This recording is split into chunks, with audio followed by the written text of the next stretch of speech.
Florence est un alcoolique au dernier niveau. Je bois encore tard. J'avais même pas fait 6 km pour revenir sans rhum, faut même pas déconner. Je suis pas un saint quand même. Alors, J'ai dit avec la caissière, elle m'a dit qu'il n'y avait rien eu. il y a le diaporama de la CIPA pour ceux qui ne l'ont pas vu. Sur le chapiteau rouge, franchement, c'est à voir. Tu l'as vu, toi? Bah oui. Qu'est-ce qu'il y a, Thierry? Le diaporama qui présente tous les arguments pour douter du projet de l'aéroport à Damnel. Et franchement, ils ont fait un travail, c'est un travail de citoyen. Et ils démontent les arguments. Ah, ils démontent tout. C'est vraiment un travail. C'est quand ça? C'est maintenant, c'est sur le chapiteau rouge. Ah bon, faut aller voir. Ouais. Moi, je pense qu'il n'aura pas lieu, l'aéroport. Un militant de la CIPA, et le truc présente très très bien en 2 minutes. J'ai rencontré un monsieur qui fait partie du bureau fédéral 44 du Parti Socialiste et qui nous a dit qu'en mai-juin dernier, à une réunion de ce bureau, Jean-Marc Ayrault a été mis en minorité sur le sujet de Notre-Dame-des-Landes.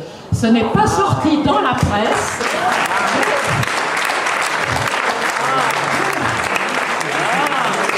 Depuis que je le sais, je le répète à tout le monde, et là j'ai une belle audience, donc répétez-le de bouche à oreille, c'est quand même une très bonne nouvelle. Donc il y a quand même des choses qui bougent, on sent qu'on est en train de grignoter des certitudes. C'est plutôt sous la forme d'une remarque qui n'est pas très gentille pour M. Ayrault. Moi je demande, indépendamment de la vitrine, comme vous l'avez évoqué tout à l'heure, et d'autres arguments, comment M. Ayrault et consorts seraient-ils intéressés aux entreprises qui entreprendraient des travaux? Entendu de part de proches de Jean-Marc Ayrault à la municipalité de Nantes, c'est de dire que Jean-Marc Ayrault a fait de belles choses sur Nantes, et puis bon, ça on ne le nie pas, qu'il y a encore beaucoup de choses à faire, mais qu'il était très dur en affaires aussi, c'est-à-dire que vis-à-vis des entreprises et tout ça, le tramway, vous voyez, il faut tirer les prix, il faut tout ça, ce qui est tout à fait respectable, et voilà. Mais vous inquiétez pas, il y aura autre chose après, y compris cette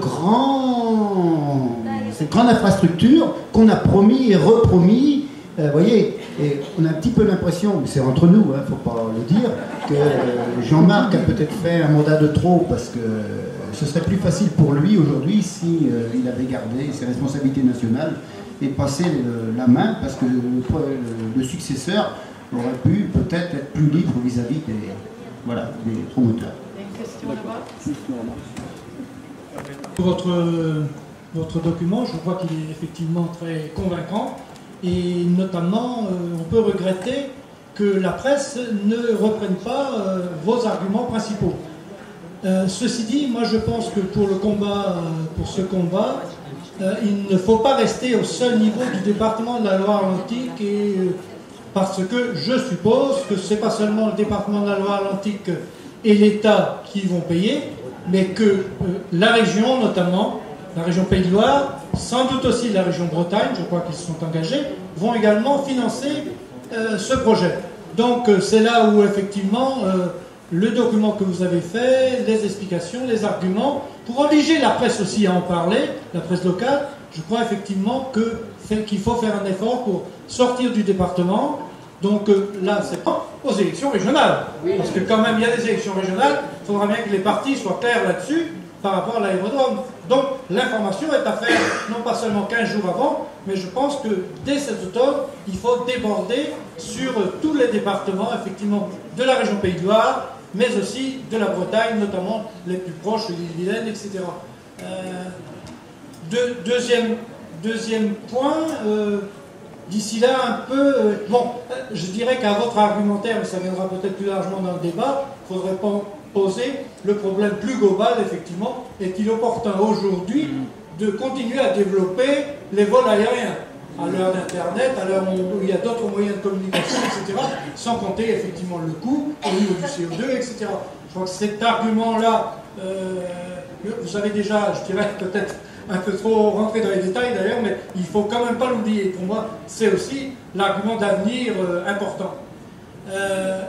Troisième point, c'est que pendant ce temps-là, il y a du grignotage qui se fait, il y a du carottage qui se fait. effectivement, il y a eu d'autres précédents. J'ai entendu parler, j'ai suivi d'ailleurs autrefois, les affaires du Carlet, etc., notamment sur la Loire-Atlantique, qui ont permis de bloquer divers projets.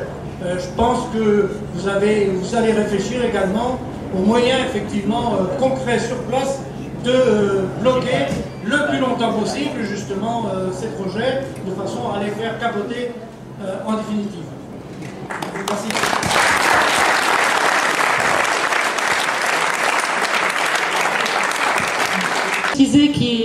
Qu'on va essayer d'arrêter à 5h moins le quart parce que Suzanne Georges est déjà là. Elle va faire une conférence sur le thème des luttes locales.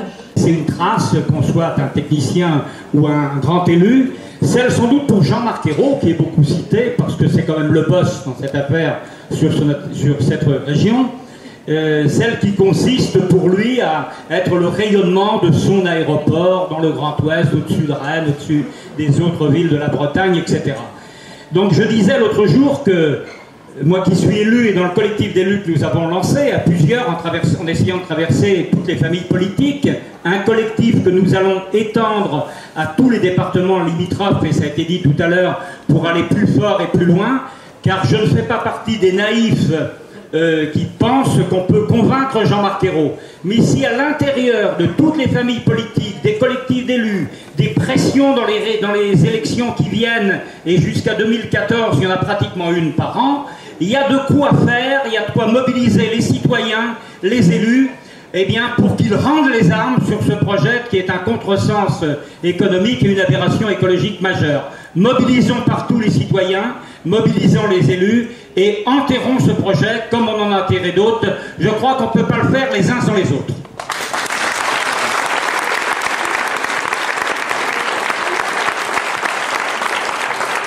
Qui va tout à fait dans le même sens pour dire en fait ce qui compte c'est la mobilisation. Je veux parler d'une lutte qui s'est déroulée dans ma région, c'est-à-dire contre la liaison rapide routière et qui voulait être autoroutière entre Grenoble et Sisteron sur les chantiers, selon des méthodes non violentes, parce qu'on avait déposé un recours contre la déclaration d'utilité publique auprès du Conseil d'État. Finalement, ça avait donc du sens, on ne voulait pas être mis devant le fait accompli que les travaux auraient été trop avancés, même si on nous donnait raison. On ne nous a pas donné raison, mais ceci dit, l'autoroute ne s'est toujours pas faite. C'était en 1995, on est en 2008.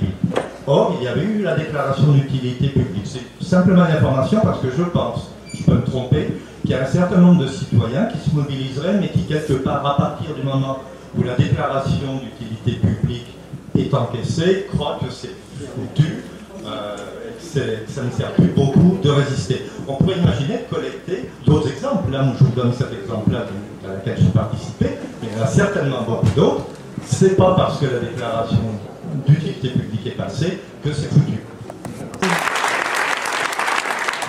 Pour dire que il y a un formidable travail qui a été fait par tous les citoyens du secteur. Mais c'est pas grave, c'est la voix qui est importante. Et s'il n'y avait pas eu cette mobilisation citoyenne, ce travail de recherche, d'études par les citoyens qui se réapproprient la politique, parce que ça, c'est se réapproprier la politique, ben, des élus n'auraient pas monté un collectif juste en juin 2009. Hein. Et donc moi j'invite tous ceux qui sont ici présents, qui n'ont pas encore signé la pétition de la CIPA, de la signer et de éventuellement s'inscrire sur la liste pour participer aux citoyens vigilants, c'est-à-dire devant l'entrée du Conseil général. Il y a eu du mois d'octobre au mois de juin, tous les jours sauf le dimanche, une présence des citoyens pour interpeller les élus du Conseil général, pour leur faire comprendre qu'on ne lâchera pas le morceau. Donc si vous voulez vous inscrire pour montrer qu'on va y arriver et qu'on va se réapproprier la politique, parce que ça c'est se réapproprier la politique. Et il faut qu'on le fasse sur tous les domaines qui touchent à l'environnement et notamment tous ces projets de développement durable du capitalisme.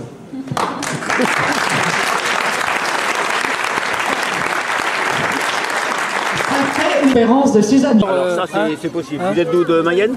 Oui, Oui, je Donc, m'occuper d'organiser une sur Laval, effectivement. D'accord. Dans l'automne, quoi. Soit la CIFA, vous prenez, ou alors il y a Solidarité Écologie ici, il y a le... Il y a des coordonnées là aussi. Voilà.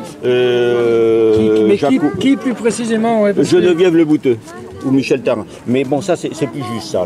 C'est ça. Je prends ma lunette. Attendez, que je vais noter un peu qui parce contacter. Que Jacques Coupard, c'est encore possible, mais bon, il s'en occupe plus beaucoup. C'était lui le secrétaire de... Parmi ceux qui ont présenté là... Voilà, c'est Geneviève Le Bouteux ou Michel Tarin. Je vais noter. Ou à la CIPA, hein, vous demandez, ça peut être à la CIPA aussi, donc c'est pas... c'est possible. Oui, ah ouais. Citoyenne, alors je ne sais plus trop, hein. C'est pas tant que c'est un corrompu, effectivement, dans le contexte très bien, ils veulent se réaliser ce projet. Non, c'est pas la corruption. À la fin, il va tomber. Et ça ne sera pas notre faute. Ça va le faire tomber. Boum. Non, mais je sais, oui, voilà. 2 €. Un chacun. 2. 3.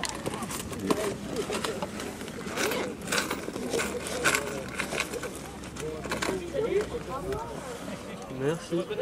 Merci. Bonne journée à vous. Merci. Je vais prendre un petit un dépliant, un truc. C'est gratuit? Oui, c'est gratuit. Au port, ils nous ont laissé tout faire. Ils ont fait le camping Notre-Dame-des-Landes avec la paille, on a fait la plage, on a chanté, on a dansé, on a fait des bisous à tous les gens. Tous les gens qui arrivaient d'un certain vol à 2 heures, ils étaient obligés de passer entre 2 haies. On faisait bienvenue aux réfugiés climatiques, bienvenue.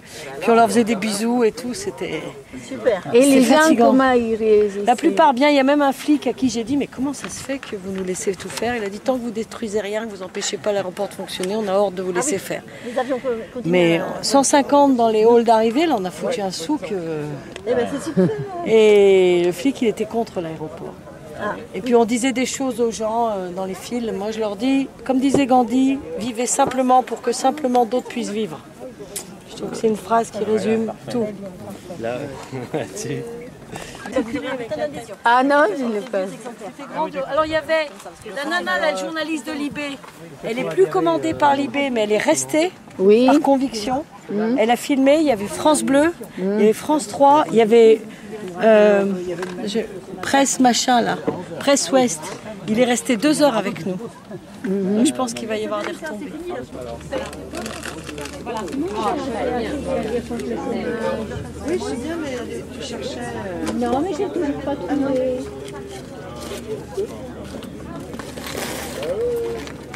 Tu peux lui demander 2 billets de 10 à la place du billet de 20 ? Vas-y, tu le perds pas. C'est mieux. Attendez.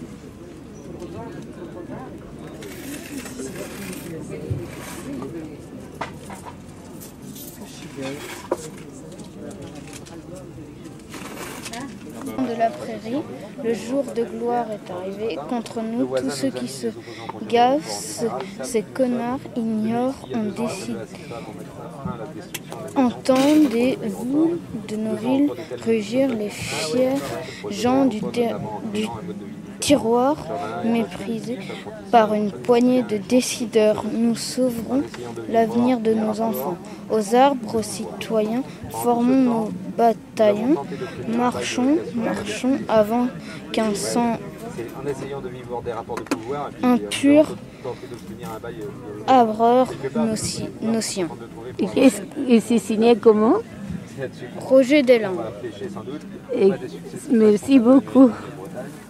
Vous avez été pour ou contre l'aéroport, n'a rien changé. Ils nous ont proposé une fin de non-recevoir catégorique, mais maintenant assis dans l'illégalité et la précarité. Moi, je suis d'accord, Restons à penser qu'il est primordial de maintenir et amplifier la vie locale.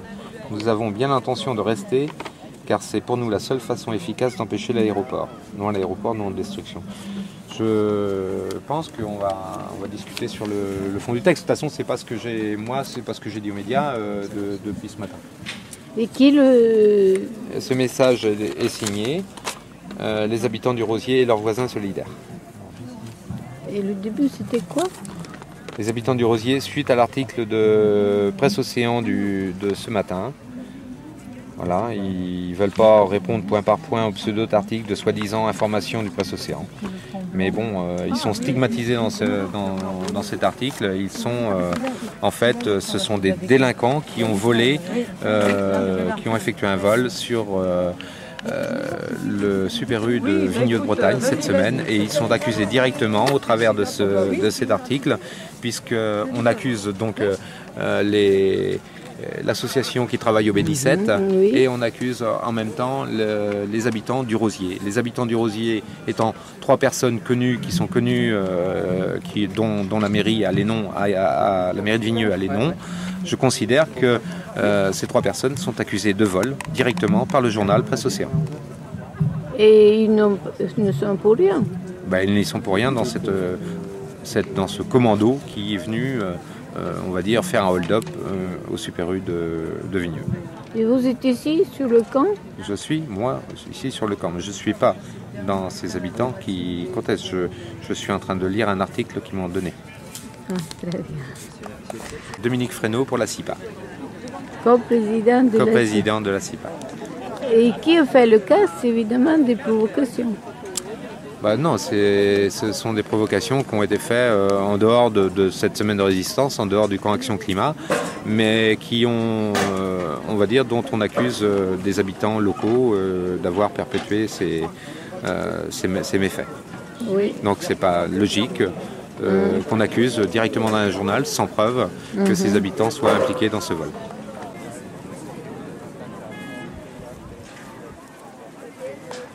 Qui va arriver à 17h30. À 17h30. Donc, en principe, on nous a demandé de remettre nos chaises, comme ce matin pour la piste d'atterrissage, pour accueillir l'Alter-Tour. Voilà. Voilà. D'accord. Et donc, on va remettre nos chaises et puis je pense qu'on va s'y asseoir après. D'accord. On a fait l'animation de l'aéroport gratuitement pendant 3 heures, entourés par les flics qui nous regardaient d'un air bienveillant pour certains et d'un air narquois pour d'autres. Voilà. Et voilà, c'est tout. Il n'y a pas eu d'autre chose. C'était l'animation, les clowns, les chants, la musique, pendant 3 heures, avec des petites banderoles. Et voilà. Donc on va passer à la télé, on est contents. Bravo. C'est pas facile au colonel qui menait tout ça. Ah bon, tu parles. Ni de se mettre à castagner. Ils avaient des bombes lacrymogènes. C'est le côté politique, surtout à l'intérieur de l'aéroport. Ben oui, alors ils avaient des guêtres comme ça. Je sais pas. Ils avaient des gilets pare-balles, tu vois.